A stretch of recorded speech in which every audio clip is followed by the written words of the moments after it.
Hi everyone. So I've had a few viewers ask me about my beliefs now.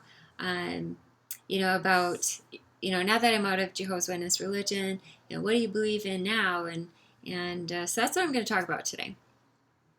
So if you're just tuning in and you haven't saw my other videos, I come from a third generation Jehovah's Witness background.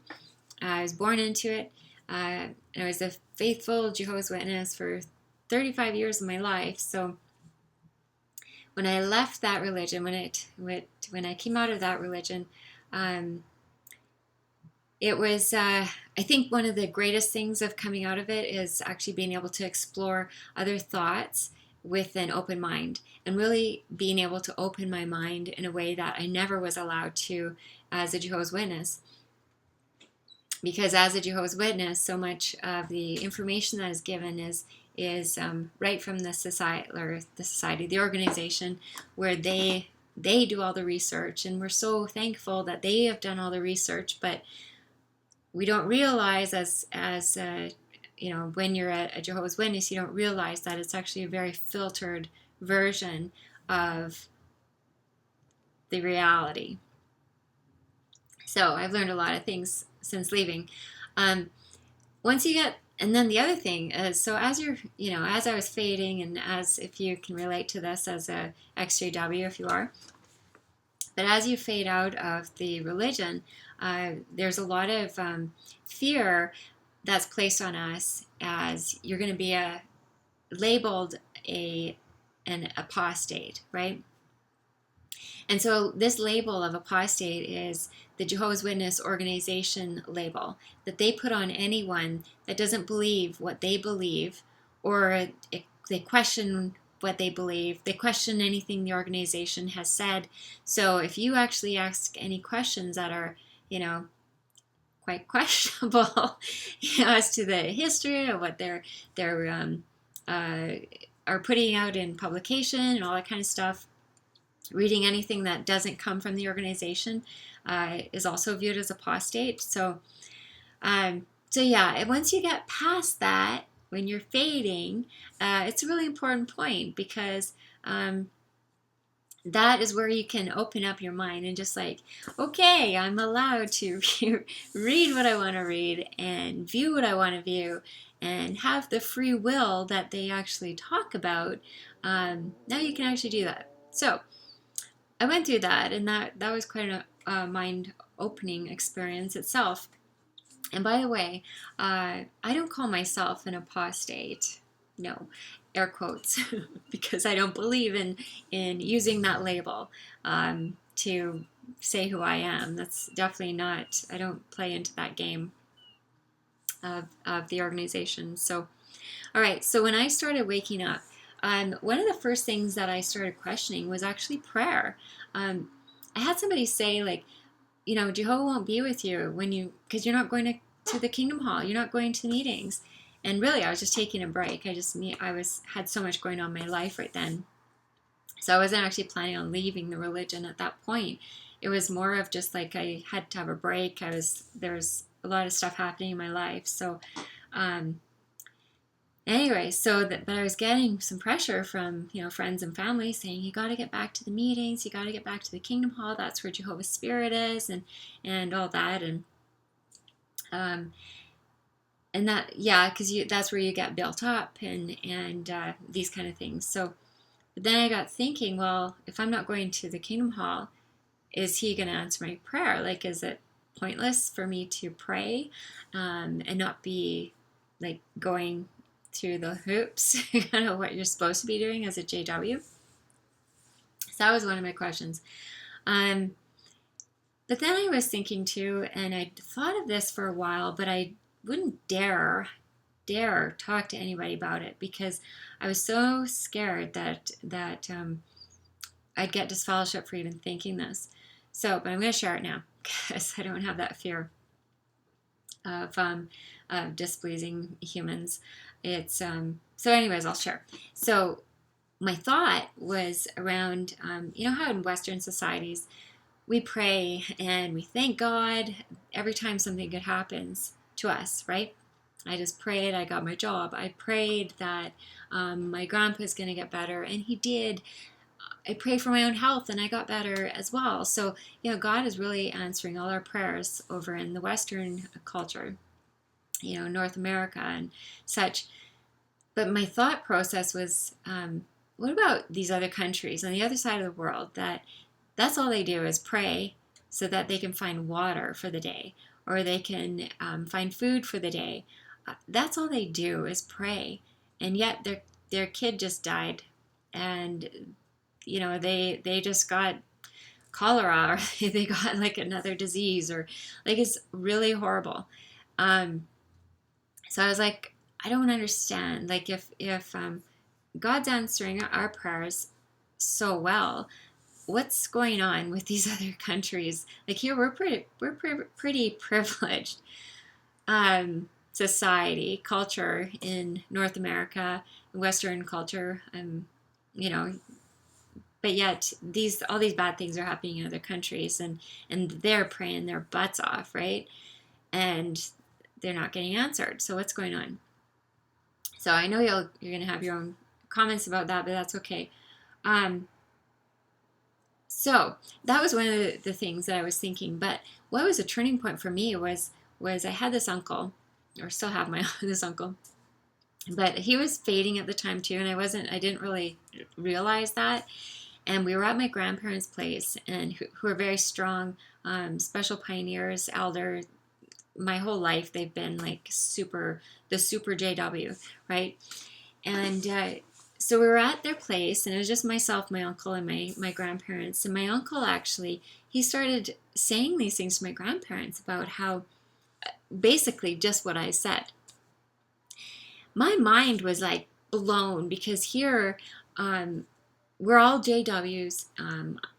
Me and my uncle, I guess, were fading around the same time, so I didn't realize that his thought processes were very, very similar to mine. But anyways, he voiced this, and he's saying, like, about this whole praying, and how things just happen so well for us in the West, but yet over in these other countries they're dying from famine, and all they can do is pray for water, and they don't even get that in a day, and these things that I'd been thinking. So I was like, oh my gosh, and so I didn't speak up, because I was like, whoa, what are they going to do? Are they going to like call him out as an apostate? Is he going to be taken to the judicial committee? Like, what's going to happen? Nothing happened. I don't think they reported him or anything. He wasn't in the same congregation as them anyways. But anyways, it was quite eye-opening for me to actually have someone voice what my own thoughts were. And then it was actually okay. It was like, hey, all right, I'm okay to actually think that way. And then from there, I got thinking, like, well, what else? If God's, who are we praying to? So then I just started thinking about more and more things that I wasn't really allowed to question before, right? So that was kind of my opening, mind opening to, I guess, leaving religion. And so around like critical thinking. So the critical thinking is the objective analysis of facts to form a judgment, right? And it's really committing to using reason in formulating our beliefs. And I think that lacks a lot when it comes to Jehovah's Witnesses, and maybe other religions too, but my experience is, of course, as a Jehovah's Witness. And now I'm ex-Jehovah's Witness.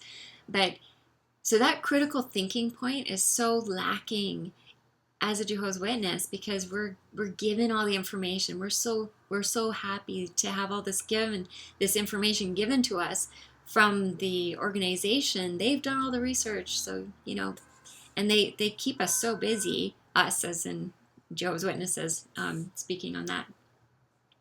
But they keep you so busy in all the meetings and all the studying, all the preparation, all the field service, that honestly you don't have time, even if you wanted to, if you didn't even have the guilt of possibly being an apostate, you wouldn't even have the time to seriously look at anything else, right? They give you so much. So So as I was going through this, so as my way out of religion here, um, there were just becoming too many holes that were kind of showing up from my questions, and I wasn't getting answers. There's no answers, um, and so I was really starting to open up and examine my beliefs, my whole belief system. And that's one of the greatest things about getting out of the religion is that now you're actually free to read whatever you want without guilt or judgment. And it's not this filtered version, like I said, that's coming from the Jehovah's Witness organization. And so that's what I did.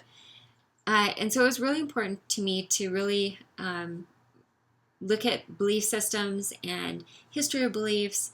And so I looked at like polytheism and monotheism, Christianity, and atheism. I really looked at creation versus evolution. That was big. And those were the main things that I delved into head first. And then I got so intrigued by looking at the oldest religions like Hinduism, Confucianism, Buddhism. I really love Buddhism. There's something about it that's just awesome as well. But from those, I found that there was a lot of things that came from those old religions that actually I could see in Christianity, right? So I think it was just interesting as a history. So for me, I didn't want to just jump into another belief system or, if I read something, I'm not the type, I'm too pragmatic to just jump into another belief system, especially after that many years of being in that organization cult.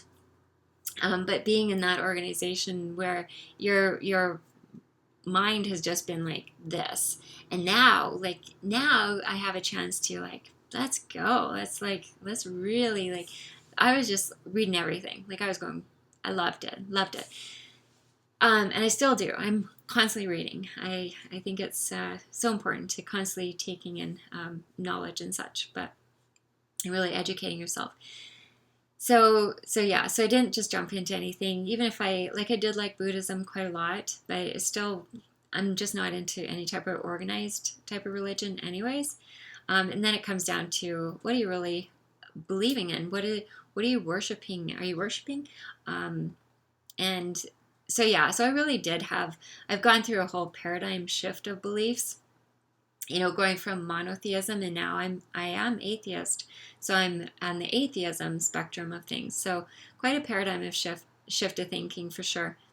So when I went through all that, a lot of the different type of thoughts that I looked at and belief systems that I looked at, the origins of the Bible, the real origins of the Bible, not just what Jehovah's Witnesses have done the history for you. Going into really looking into it, origins of religion, like I said, but then also looking at the roots of morality, that whole topic of some people think that religion is the only way that you can be good, right? So, which is not true. But it was interesting to kind of delve into that, that whole roots of morality, laws of attraction. I think it's really interesting to understand how much power our thoughts have. And,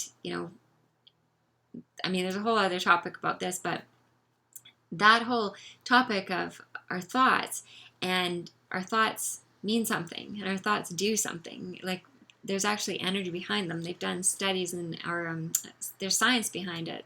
So, is that how our prayers are being answered? Because it's actually our thoughts. There's a lot of interesting things around that. I also took some psychology courses because I was just so intrigued and fascinated by why people do what they do. Why do they believe what they believe? Is it all just because they grew up in it like me, or is it more than that? And of course, it's all over the place. But so I didn't just switch off God, like some people have commented or said to me, where they're well, you must be bitter and you're angry, and so don't be bitter at God and don't be angry at God. And I'm definitely not. I don't believe in God for one thing, but I'm not angry or bitter at Him. Maybe there's some people that have, mistreated, but it's, people are people. After I left the Jehovah's Witness religion, that's one thing I vowed to myself, is that I wouldn't judge other people, regardless of what they believed or how they choose to live their life. It was one of those things that, because I grew up in the Jehovah's Witness religion, and it's very much of a judgmental type of religion to begin with. So after I left it, I was like, no more. I don't want to be that closed minded and closed of a person, so that I'm going to judge anybody who doesn't believe what I believe. So I think I become quite tolerant, and some of my best friends or some of my friends have said that, where they're just like, wow, you're just so non-judgmental, right? Which I'm glad to hear that, because that's how I really felt I wanted to live my life. So yeah, I'm not religious at all. Like I guess I could say I'm spiritual, but I'm not. I don't believe in God. So, and I'm continually learning and reading, filling my curious nature about people, why they believe certain things and such. And I think that's better than the alternative, some of what some religious people adopt, such as Jehovah's Witnesses, where you must believe what I believe or you'll be destroyed, or we won't talk to you, or whatever. So very intolerant versus a tolerant view on life. So, and I think that's really the only way that we can, as people, come to peace, right? And not to get into heavy, deep spiritual discussion around that, or philosophy on things, but that's me. So I just shared with you in a kind of a brief overview of where I'm at, how I came to get to this point. And yeah, probably in my post, I'll share some of the books that I've read and such. So if you're interested in looking at any of that stuff, feel free. So yeah, thanks for watching, and I appreciate your questions. And if you've gone through similar or different type of re-evaluation of your belief systems, I'm always happy to hear about that, and please share in the comments. And yeah, and that's it for today. So thanks for watching, and see you next week.